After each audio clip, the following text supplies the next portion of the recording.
Dodge House. We are beginning our Meter City program for the month, and our special guest is Nathalie Winans, who will be talking about one of her ancestors, Ulysses Ward. We're interested in him too because he lived at the same time as James and Marion Turner. He came from New York, as they did, and built a lovely house here eventually after they got settled in. And she's found out a lot about her family and about Lansing history by doing research on her family, and we hope you'll enjoy the program today. And next month we'll have Craig Whitford, who's going to talk about the Lansing Courthouse. And that will be interesting from the Turner Dodge perspective as well, because Frank Dodge had a lot to do with the building of the courthouse in the 1900s. It'll be their 100th anniversary program. And then in December, we'll be getting ready for our holiday open house, which starts on December 4th and goes through those first 3 weekends through the 19th. And Michael Eschelbach is going to come, and he's going to talk about some of the holiday ornaments that he collects, especially ones called Kugels, which come from Germany. It should be a fun program, and so I invite you to come down sometime and watch our program here live at Turner Dodge. It's held each first Thursday of the month at noon, and you can bring a sandwich and we'll supply the coffee or tea.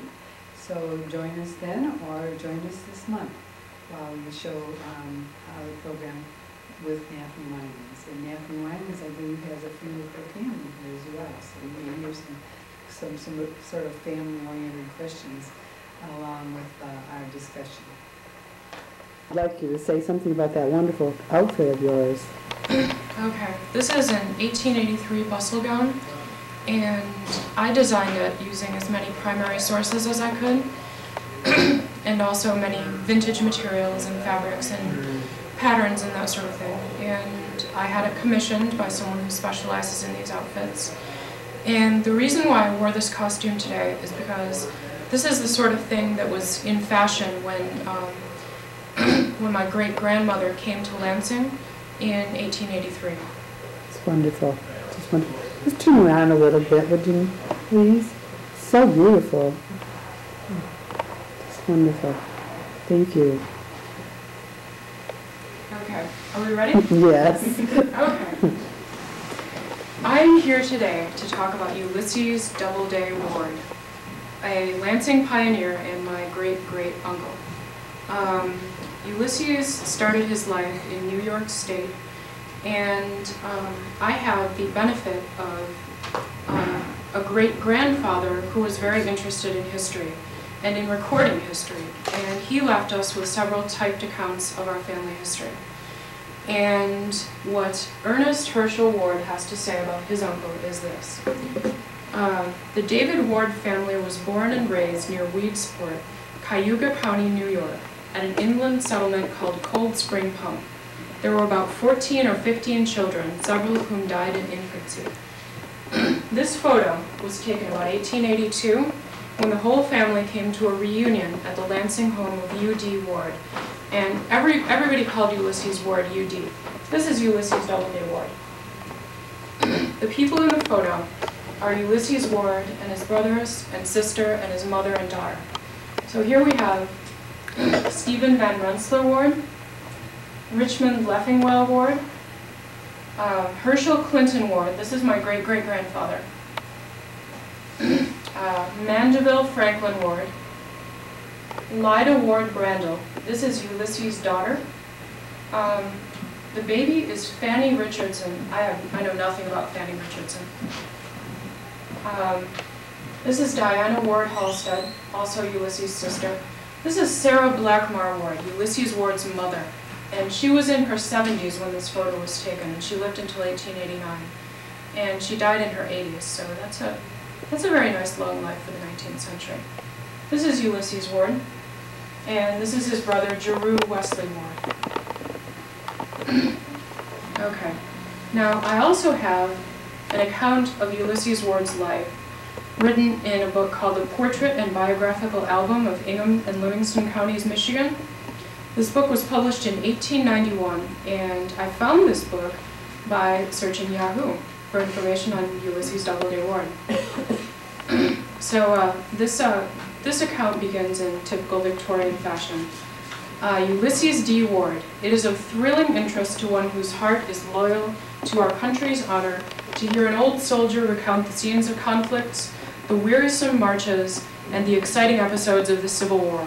And it is also an education, for we learn of such a one not only history and geography, but also the higher lessons of patriotism, endurance, self-denial, and devotion to duty. The years are passing rapidly, and before many decades have passed over our heads, the active participants in those stirring scenes will have gone to their long home, and it behooves us to gain more from them what we can while they are with us. Among those who can thus interest and instruct is the gentleman whose name appears at the head of this paragraph and who is still one of the active businessmen of Lansing. He was still alive when this account was written in 1891.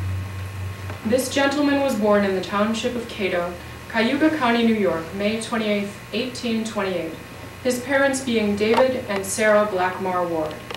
The grandfather, Joseph Blackmar, took up 600 acres of land on a soldier's claim in an adjoining township. David Ward grew to maturity and spent his days in his native home, where he was not only a farm owner, but also a school teacher and a school inspector.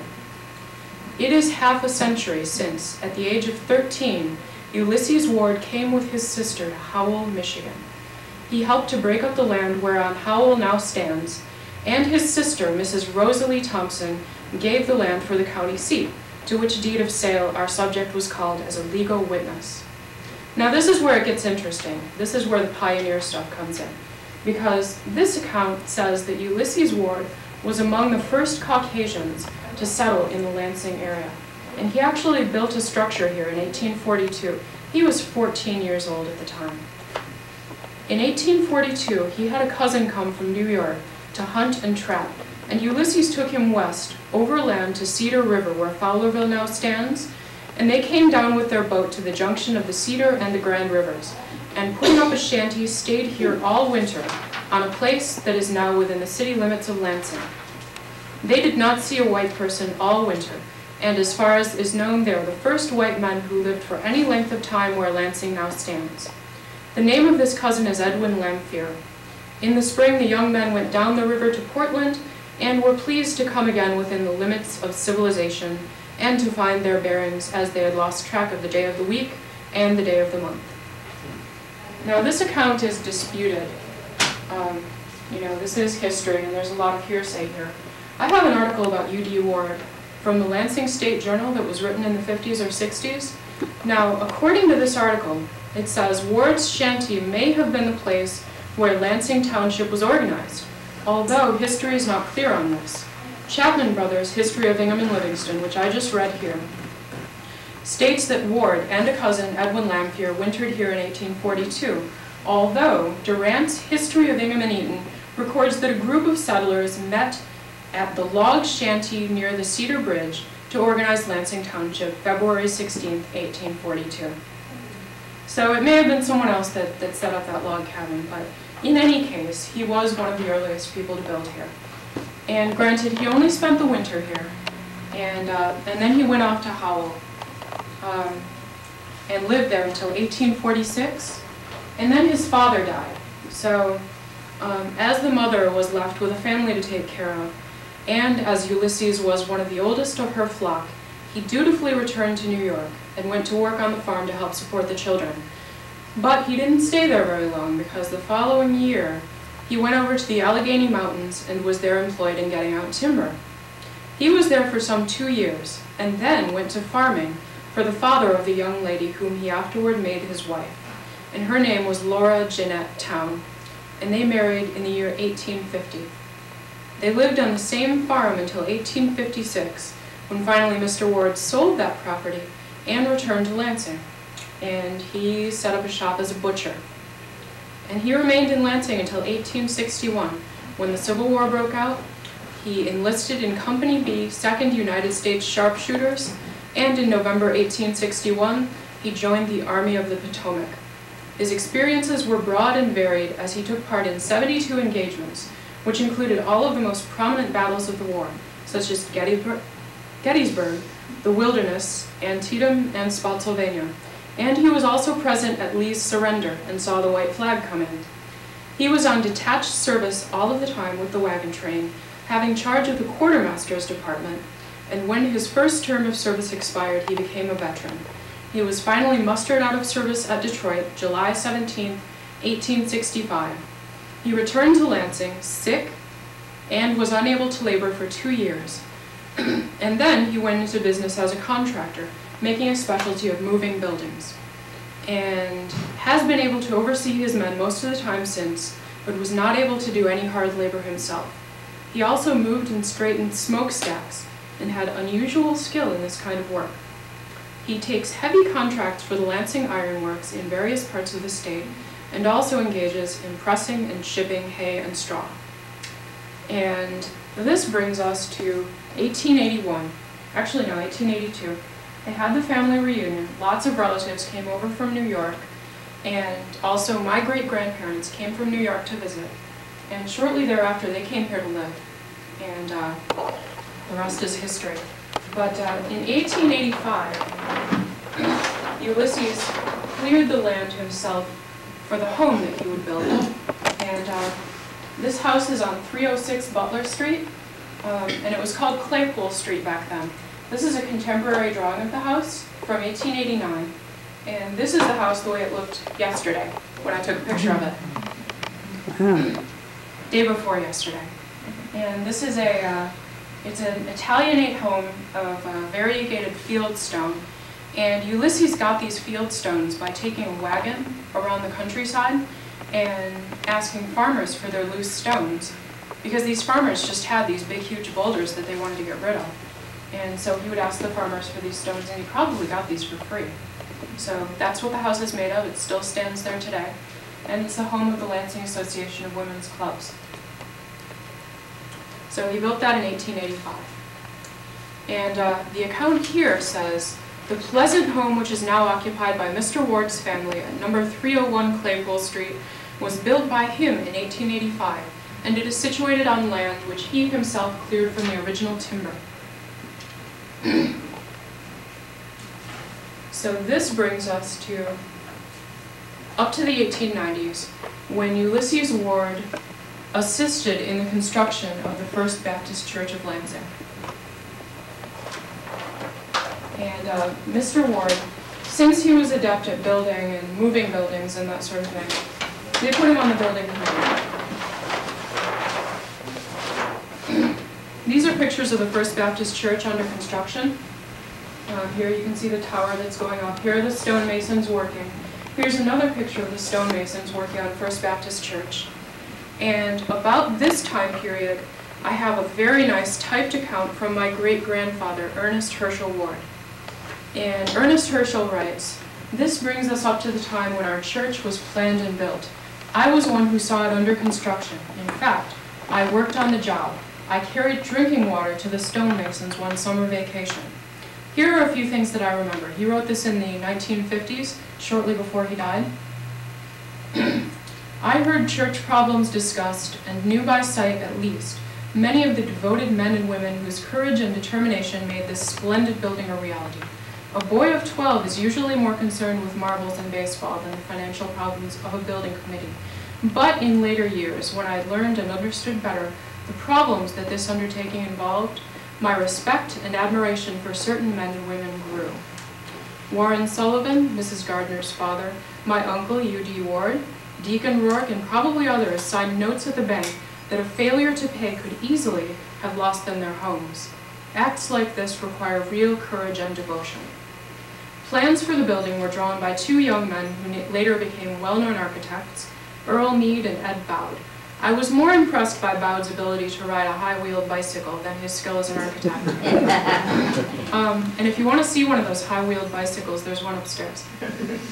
They're very impressive. They're huge. As the work on the church progressed, it became more and more difficult to find money to pay the men. Mr. Fitzpatrick, as well as the building committee, became alarmed at the situation, and he was doubtless glad to have the building committee take the less than half-completed building over and proceed with a superintendent who was directly responsible to them. Superintendent Brundage was well qualified to run this kind of a job, and was on the job until the church was finished. Some of the stones were donated and delivered by farmers living near the city, but most of them were brought in on special wagons owned by my uncle, U.D. Ward, and used by him in his building-moving business.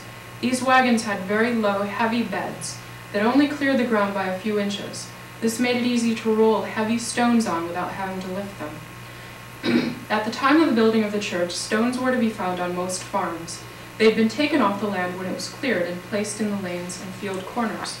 There were plenty to choose from, and only the best were brought in.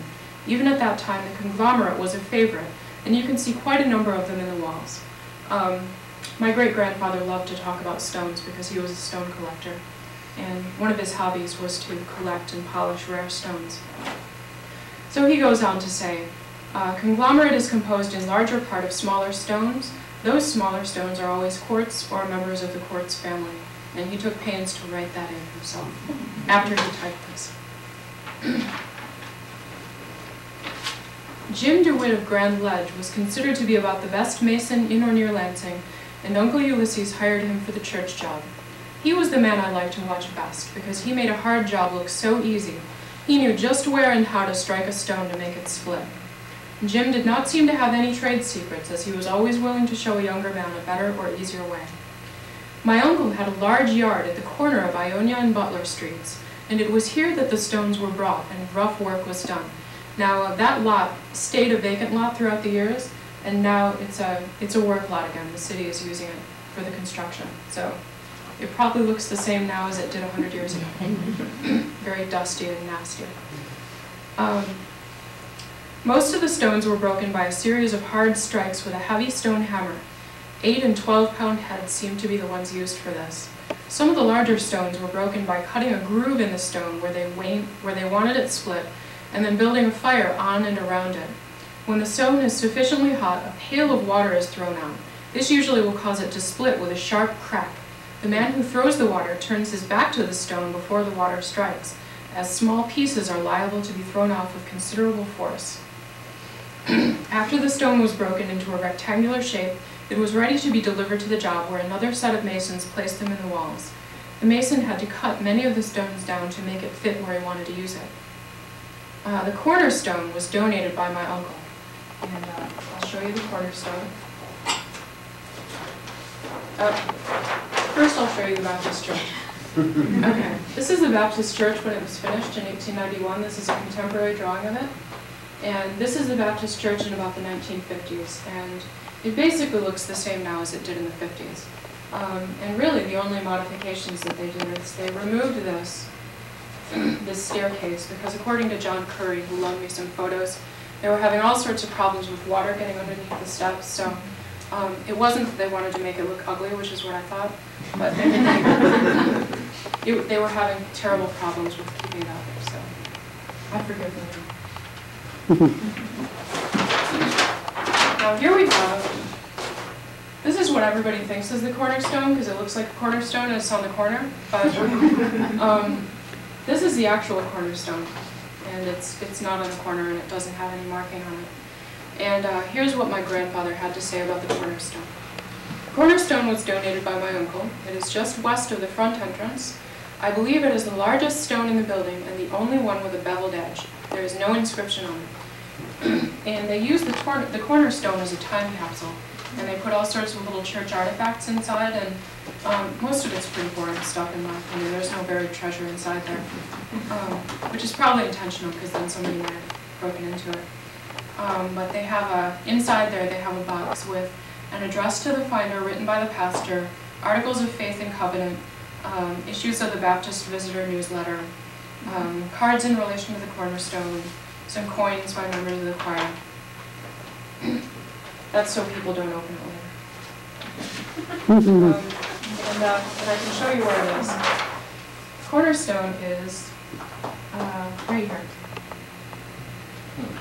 For anyone who's curious. That's it's right here. It's just to the right of the entrance. And it's bigger than the rest. So that's what was donated by my great uncle. And they would carry all these stones from the lot down Ionia Street. with horses and buggies. It's so neat. Okay, so here's where you get to the part about my family, because Ulysses Ward and his wife died toward the end of the century. Laura Ward died in 1897, and Ulysses died in 1903 of heart failure. And Ulysses actually continued to work moving smokestacks and buildings until very shortly before his death, and he lived to be about 76 years old. And my relatives, this is my great-uncle Clinton Ward, who was killed in the Spanish-American War. This is my Aunt Eva, and she married Frank Young, and I'm not sure when she died. And this is my great-grandfather, Ernest Herschel Ward, and 3 of his daughters are sitting in this room.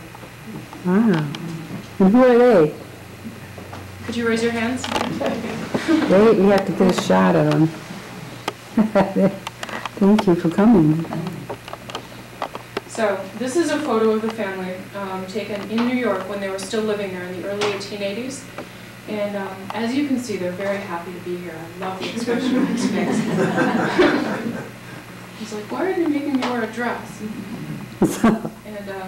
And this is a photo taken in the early 1890s. And here's Clinton again, and here's my great-grandfather, and here's my great-aunt Eva. And this is my great-great-grandmother, Rilla. She preferred to be called Rilla, although her real name was Aurelia. So you have to call her Rilla. And this is Herschel Ward, my great-great-grandfather. And I have letters from Uncle Clinton saying how he used to do odd jobs for Uncle UD. And he would move safes around and stuff. And sometimes great-grandpa Herschel would help as well. So Uncle Clinton has this wonderful story about moving a safe up a flight of stairs. And of course, Pa had to help. And so he stationed himself at the top of the stairs. And they worked all afternoon moving this safe up the stairs, and then they discovered that the space at the top of the stairs was so small that they could get the safe up, but they couldn't get Pa out. So, so they had to work for a few more hours to get the safe all the way in so that Pa could come down and have his lunch. But, so yeah, that was written in 1899, just the year before Uncle Clinton went up to the Philippines and was killed by friendly fire. So that's unfortunate. But Ernest Herschel Ward lived on. And he started the E.H. Ward Company in 1910, which is a sheet metal and heating and cooling company on Mount Hope Avenue. And that's still there. It's been there for almost 100 years. So he passed that on after he died in 1957. So I think that's pretty much it. Does anyone have any questions? Did you ever find any references to the Turners in your stuff? I don't find any references to the Turners, actually. It's so fun to find out how if they knew each other. And I really haven't done that much research. Yeah. Most of what I have came to me from Aunt Eva over here. So I have the benefit of a family that really values its history and values genealogy. So I really haven't had to spend that much time in libraries and looking for bits and pieces. And consequently, there may be some information because U.D. Ward came here with his wife in 1856. And Lansing was only 9 years old at the time. So he was still a pioneer even when he returned home. Sure. You know, he was really a pioneer in 1842 when he came here, living off the land and camping at the age of 14 and hunting and trapping. That's pretty amazing. And he joined the First Baptist Church in 1858 when it was still a little tiny white building. And then his family came here and joined him in the 1880s. And we've been here ever since. And a lot of us are still here. That's great. That's great. Well, thank you very, very much.